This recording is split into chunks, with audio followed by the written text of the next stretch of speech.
Hello folks, welcome back to Reality Check with Arvind Swaminathan.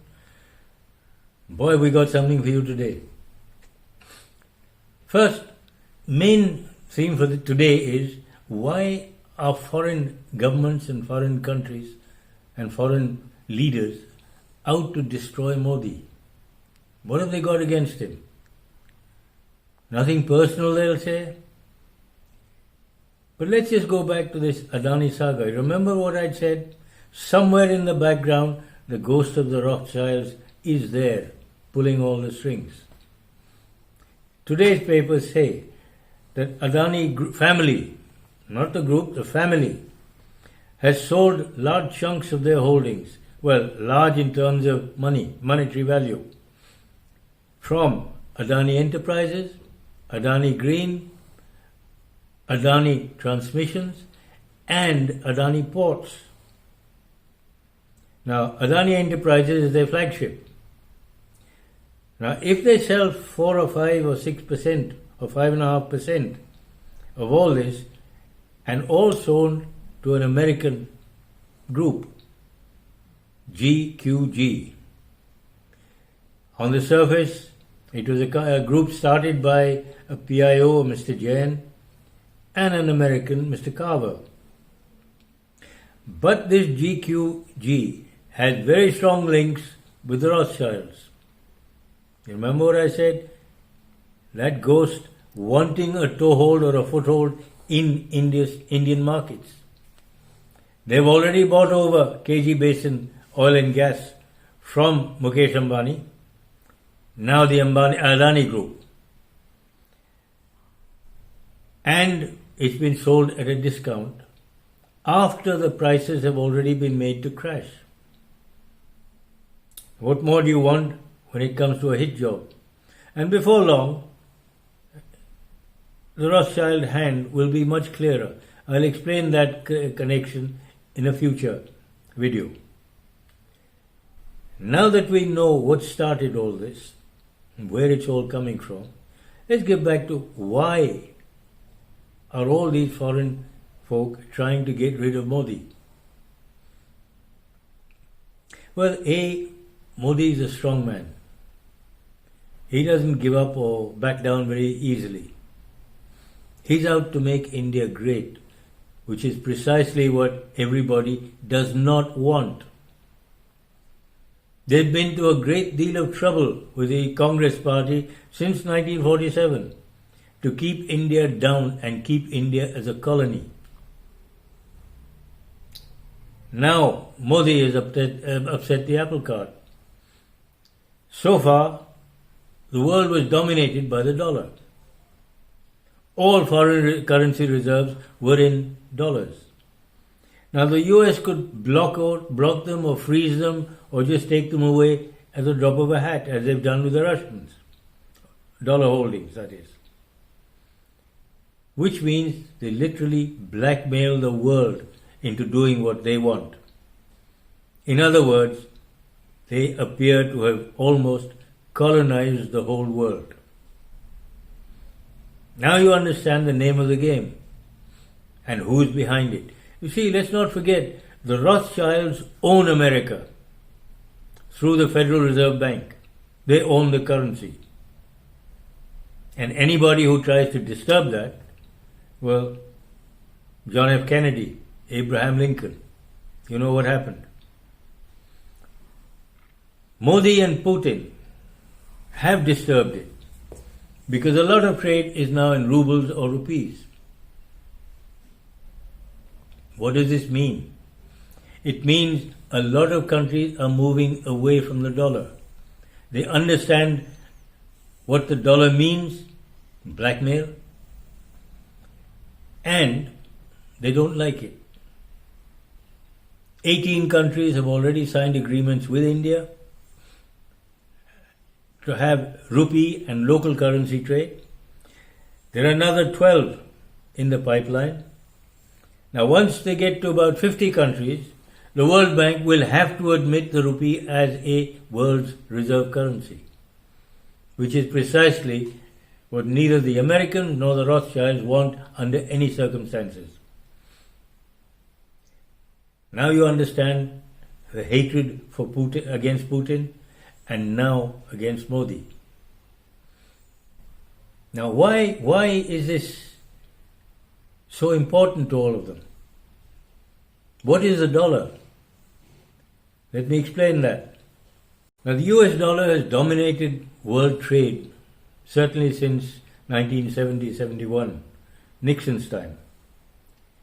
What does it mean? It means whenever somebody trades internationally, they have to buy dollars. Why? Because that is the accepted mode of payment and receipt. Now the thing is that every time you buy dollars to purchase something else from any country, somebody gets a commission. Then you give it to the person from whom you're buying, he converts it, he loses commission. And who makes that commission? The US government and the Rothschild or the Federal Reserve. You understand what I mean? Now, if people move away, all that currency, those commissions are gone. So, the Rothschilds are mad at him, the US government or Federal Reserve is mad at him. And when the US government sees its power being eroded or taken away, they don't like it. Plus, their chance of blackmailing certain countries is gone. You understand why they want to keep their stranglehold on the world? Because now they can't dictate terms any longer. Now they don't like that new world order, where they are not top dog, but they are one of the rank and file. They have to conform just like anybody else. This is a power game which Modi has upset. Well, Putin started it, Modi had begun taking it on from there. BRICS, that's Brazil, Russia, India, China and South Africa, that particular grouping has upset the apple cart even further. Because now a lot of countries are coming there to BRICS rather than the World Bank. Which means again the dollar dominance is gone and is going away even more remote. Because that remote control which the US had is now, shall we say, one without a battery, i.e. totally useless. Which they don't like. Their animosity to have him removed. Okay? This is just this. Now, the Nord Stream gas pipeline between Russia and Germany. There is evidence to show that it was the American government or the CIA which blew it up, which was an act of war. What are Germany doing about it? So far nothing, thanks to NATO. Or NATO screws on them. They can't do anything, or they don't want to. And this was the final chapter in the US and their policy of cutting Russia off from the West European market and taking it over and making the West Europeans pay 4 times the price for whatever they get. They're very happy with that. The Europeans are screaming. They don't like it. Where do they get oil and gas from? If they get it from the US, it's 4 times the price. They will have to find an alternative route or make Ukraine shut up and back down, make sure they don't get into NATO, and start the Ukraine pipeline again until the Nord Stream can be repaired. See, these are big games that are going on. And unfortunately, India is suffering or about to begin suffering. Because now it's a vibrant market, it's a huge market. The sleeping giant has woken up. And all over, most of these big, what shall I call them, power-grabbing units, like the American government and the Rothschilds and a few other families, like Rockefellers and Pfizers and so on, they want to take a stranglehold on the Indian economy. I hope to heaven they don't succeed. It's up to all you youngsters to get wise, to understand what's going on. Don't just bury your heads in the sand and say nothing else is there, just this. Look around, see what's going on. Because India was and still is under attack. It's not just the Adanis, it's not just Modi, but the whole of India. Just as they have a stranglehold on every human being in the USA through the Federal Reserve, they would love to take over India. Don't allow it to happen. Now let's get back to what else has Modi been doing, which has annoyed most of these people in the West. The next thing we have to be on guard against is this. The USA's organization for covert and overt operations, the CIA, has been very active in India for 60, 70 years.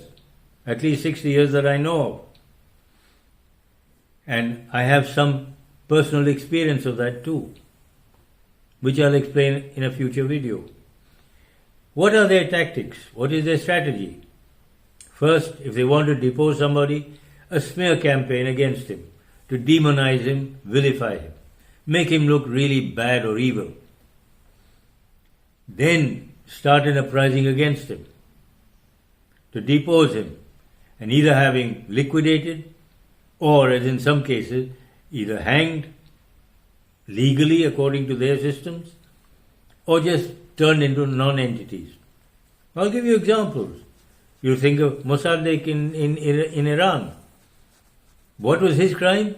He nationalized the Anglo-Iranian oil company to make sure that Iran gets most of the benefit. They didn't like that.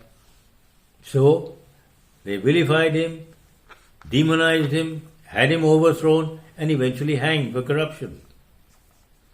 Now they can't do anything like this against Modi, but they're trying. How?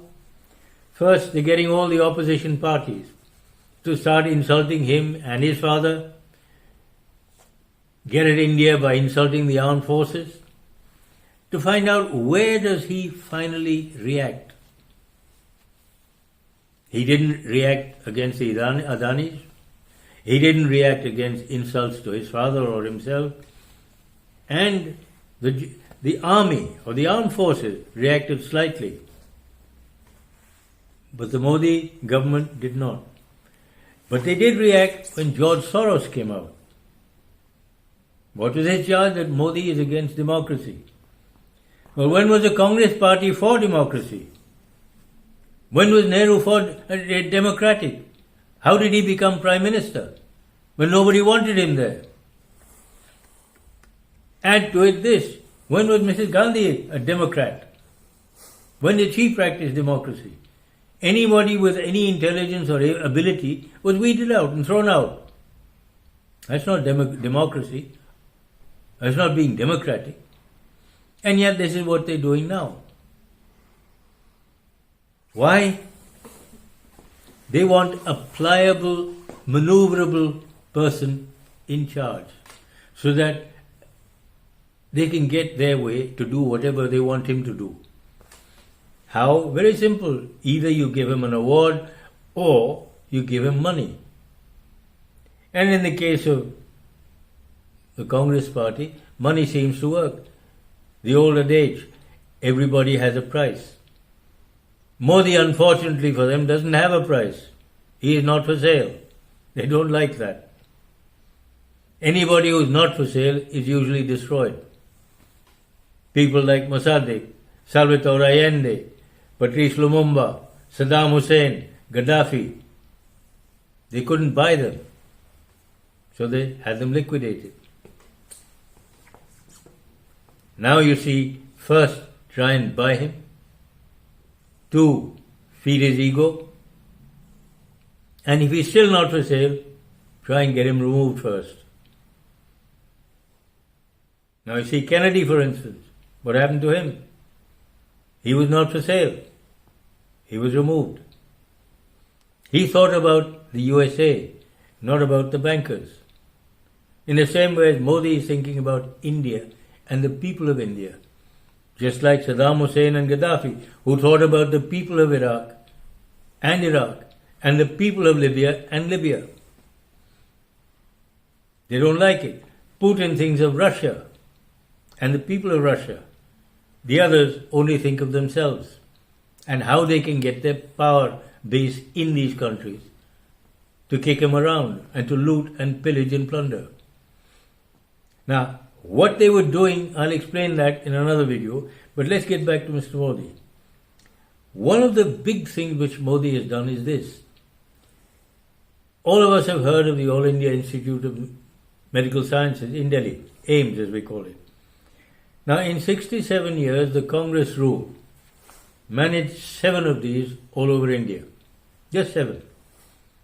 Each one of these is very few staff there, very much little employment opportunity, but a huge number of patients because they have to converge on these points for proper treatment.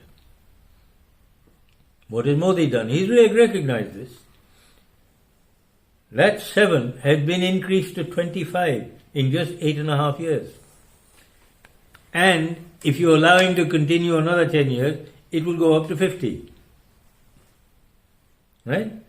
Now that means not only that people get treatment nearer their own homes, but there is a huge pool for employment of qualified people in India. Now the people in the West do not like this. Why? I'll be quite plain. Certainly in the 60s, 70s and 80s, probably 90s also, the National Health Service in England was run by nurses from the West Indies and doctors from India, Pakistan and Bangladesh. British doctors either went to USA or Canada or Australia or South Africa. They didn't like staying in England. Why? Because local people didn't like going to them. And there's a reason for that. You see, all these doctors in India, Pakistan, Bangladesh, 1 year of internship or 1 year of small towns or semi-urban areas or in a congested locality in a city, the experience they got in diagnosis and treatment, in 1 year that is, the man in Britain wouldn't get in his entire lifetime. Almost to the point that a doctor in Britain would need 15 tests to decide whether a patient had a cough, cold or flu. That is why most British patients preferred to go to these Indian, Pakistani and Bangladeshi doctors. Now, when you stop them going there by giving them employment here, what happens to the British National Health Service? What happens to the American or the Canadian health services? Where are their doctors coming from? You see, it's so much cheaper to get them trained here and qualified here in India. And then they reap the benefits because all their experience goes abroad. It was known in those times as the brain drain from India.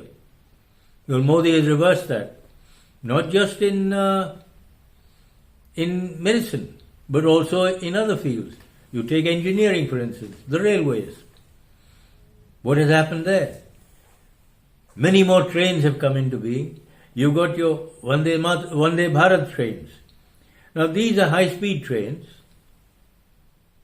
much more comfort, and they get you there ready, rested, and fresh. Now all these are being not just thought or traced out here or on the drawing board or developed here. They're being developed here and made here and run here. The first 1 or 2 are already on track. And there are going to be a whole lot more, all 100% Indian. Has that ever happened before? No. Our import bills are going down drastically. The world doesn't like that. Why? Where are their markets now? Where would they market? Okay. Ports. We're developing our own ports and port facilities, which the foreign countries and foreign people would love to take hold of. I mean, this is our lifeline. So why are we allowing foreigners to take charge of that? And Modi is trying to do everything in his power to make sure we handle it and we are in control of these things. The pharma industry, COVID-19 proved to be a lot of the world called it a calamity, a huge calamity. It was a pandemic worldwide. But we in India, or the Modi government, turned it into an opportunity. They refused to accept the Pfizer vaccine and the Moderna vaccine because of the terms and conditions being imposed. And with good reason. The result was that the Serum Institute of India got together with the Oxford group and produced our own vaccine, which is much more effective. Not only did it save millions of lives in India, but we sent it abroad to other countries, in many cases free of charge. Whereas Pfizer were charging an arm and a leg just for a vaccine. So you see, so many things have started happening in India rather than being brought in from outside. Now this is something the world does not like at all, especially not the developed world. They have been doing everything possible to make sure that India remains an underdeveloped or a developing country, but never allowed to develop. And Modi is reversing that. You wonder why they don't like him? I mean, this is just the pharma, the railways, and what about defense? We're starting to make our own handguns, our own missiles, our own missile systems, our own fighter aircraft. And the wonder is that so many foreign countries, especially those who are still in the throes of development, they want this one rather than the American or the European one simply because they're as good and much, much cheaper. Why wouldn't they come? Hello. Now, it stops the West from looting and dominating the whole world. Because that's what they're doing. They're colonizing the whole world all over again. How? Through the UN. I mean, what is the UN? 5 countries have the power of veto. They decide the fate of the world. If that isn't colonizing, what is it? I mean, I ask you, what else is it? What can it be? Why do those 5 have the power of veto? Which means literally that whatever they do is right. You can't question them. They're above all international law, local law. All those things go by the board. See, unfortunately for us, not for us, but unfortunately for the outside people, Modi is not corrupt. He is not for sale. But what he has done, apart from all this, he has gone after corruption and corrupt people and corrupt practices with a vengeance. And he needs to. There's no other way. If you don't do it that way, if you don't get to the root of it all, the system breaks down again. The Congress has been known as the most corrupt entity ever known. And they're still trying to work through this web of corruption. So why don't they give the BJP a chance? Why don't they work with the BJP? Wherever they can, they infiltrate and feed wrong information, disinformation, wrong policy advice, and so on. For instance, recently, foreign funds for the, the Center for Policy Research, CPR, that was banned for 6 months. Why? Who is funneling money there? George Soros, through Namiti or something like this. Also the Ford Foundation. And the Ford Foundation is known to be a front for the CIA. Believe me, I have personal experience of this, which I'll explain in a future video.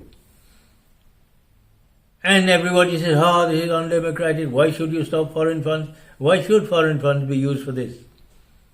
Why should that be allowed at all? So you see, Modi has committed the unforgivable sin as far as the Americans or the Western Europeans are concerned. He has gone after corruption to make India a country and a nation of people rather than corrupt people, whom we don't want really. Now you understand why all over the world, in the West in particular, people hate Modi and they hate the BJP. Because they would love us to remain in the Hindu-Muslim divide and keep squabbling among ourselves, which is precisely what they want. And we've been doing that for 70 odd years under the Congress party. Now let's try doing something decent for us. I'm talking about for India and Indians, rather than do everything for them at their beck and call. Thank you, folks. I hope you like this one. Please go through it, see it all, send it to your friends, ask them to send it on to their friends, to your own groups, to their groups as well. Please disperse this one as often as you can. And if you like it, subscribe, press the like button. The next one will go further into Modi and what he has done and why there is no opposition to it. There can't be. Anyway, folks, see you next time.